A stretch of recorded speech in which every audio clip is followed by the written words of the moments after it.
This is a simple homemade fertilizer I tested on orchids under normal care. Here's the mix I used, and the results will shock you after a couple of weeks. For the first ingredient, I hope you've got some used coffee grounds sitting around, because that's exactly what we're about to weaponize for your orchid. And if you don't, relax. This isn't some rare boss drop.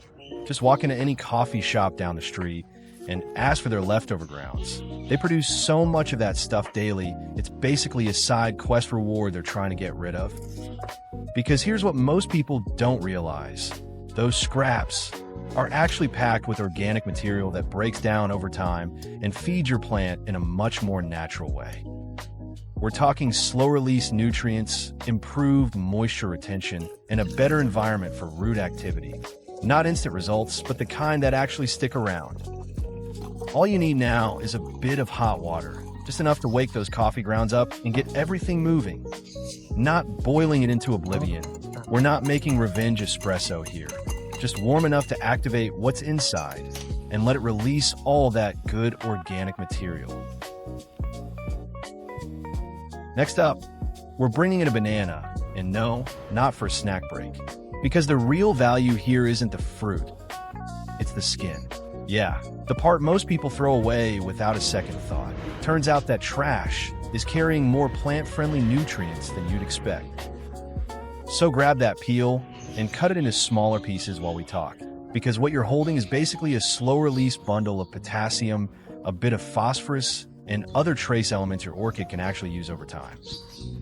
Not instant miracle growth, but steady support where it counts. As those pieces break down, they gradually release nutrients into the mix, helping support root function, overall plant strength, and eventually better blooms.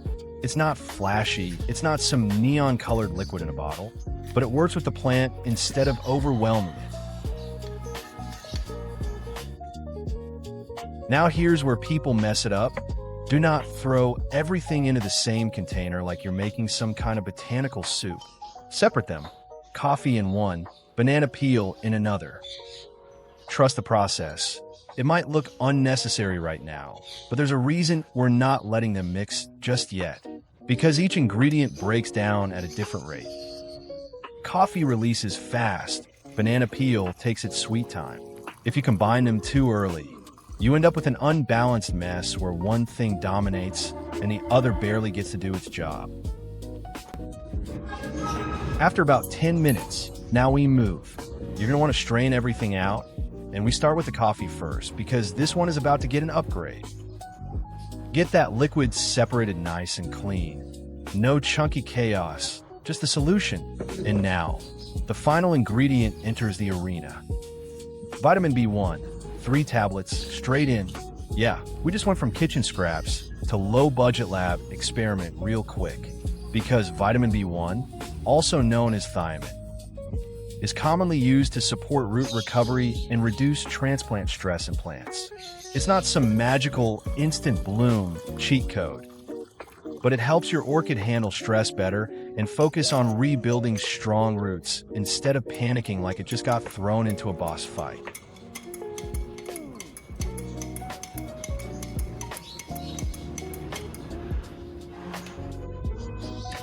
Now, we don't just dump this on the plant like we're watering a rice field.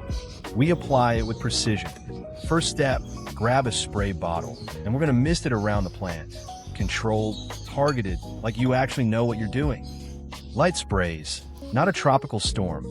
Focus around the root zone, the surface of the potting medium, and a gentle pass over the leaves. Just enough to coat, not enough to drown.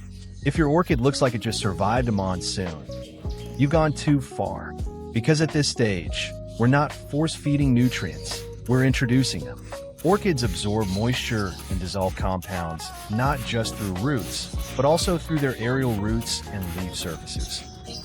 Which means misting gives you a wider, more efficient delivery system without stressing the plant. And remember, orchids in the wild don't get blasted with concentrated solutions. They get humidity, light rain, mist, and slow exposure over time.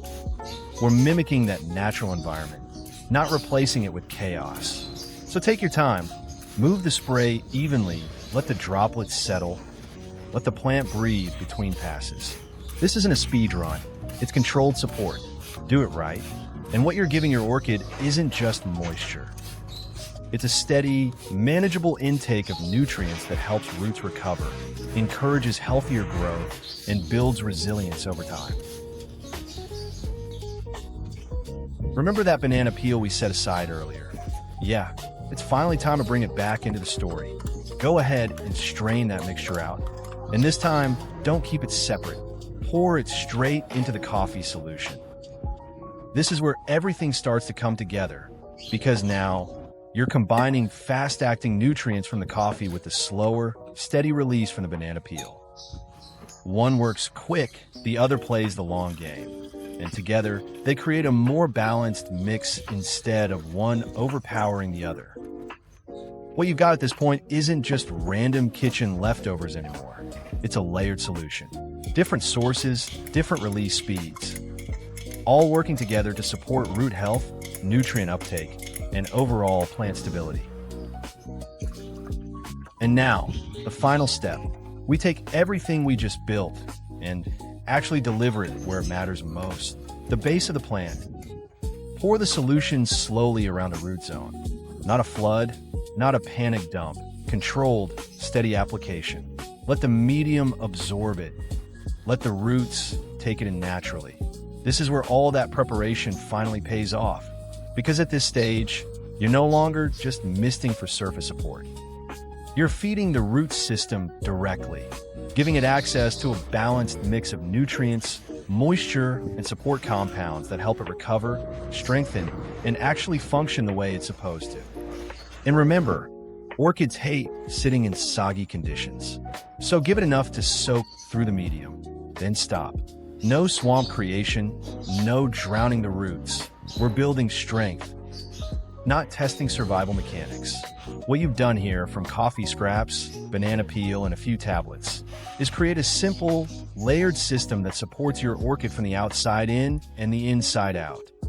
It's not flashy, it's not branded, it's not screaming miracle formula on a plastic bottle, but it works with the plant, not against it. Do this consistently. And over time, you'll start seeing the difference where it actually matters. Stronger roots, healthier leaves, and blooms that don't just survive.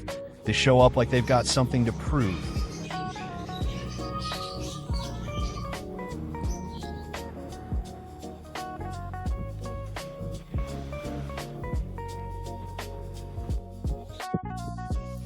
But after everything, we're not leaving the plant sitting there like it just got flooded in a disaster movie. Orchids don't do swamp life. They do airflow, drainage, and just enough moisture to function without suffocating. So once you've watered, let it drain properly. No water pooling at the bottom. No roots sitting there marinating like it's a bad decision waiting to happen. What we want is moist, not drenched, not dripping, not I can hear the water sloshing levels of hydration. Because here's the trap. Even the best solution, the most perfectly balanced mix you just crafted, if you overdo it, congratulations, you've just launched your plant straight to the opposite extreme. Nutrient overload, root rot, oxygen deprivation. It goes from healthy support to system failure real fast. Orchids need that balance. Moisture and air. You take one away, the whole system starts falling apart. So keep it controlled, water, let it pass through, and then leave the plant in a state where it can breathe. That's how you turn a good solution into actual results. Not by force, but by knowing when to stop.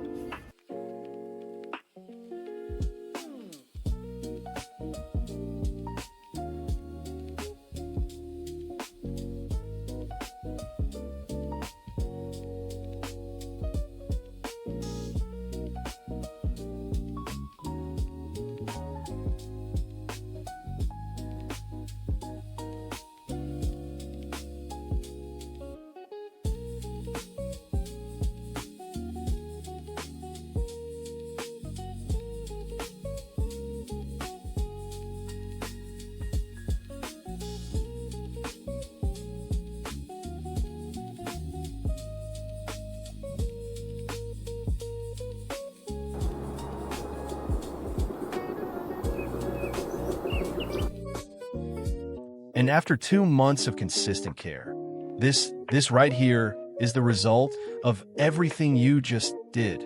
Take a look.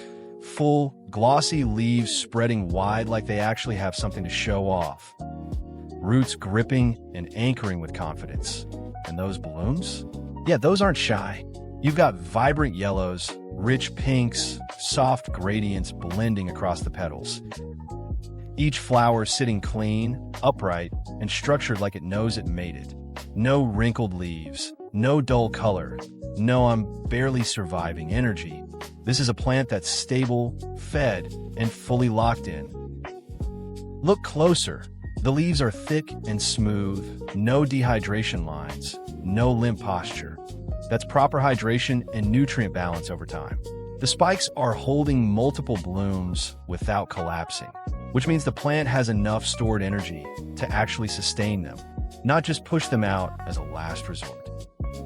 And the roots, visible, active, not rotting, not shriveled, doing exactly what they're supposed to do in a well-managed environment. That's the part people don't see at first glance, but it's the reason everything above the pot looks this good. This isn't luck. This is consistency.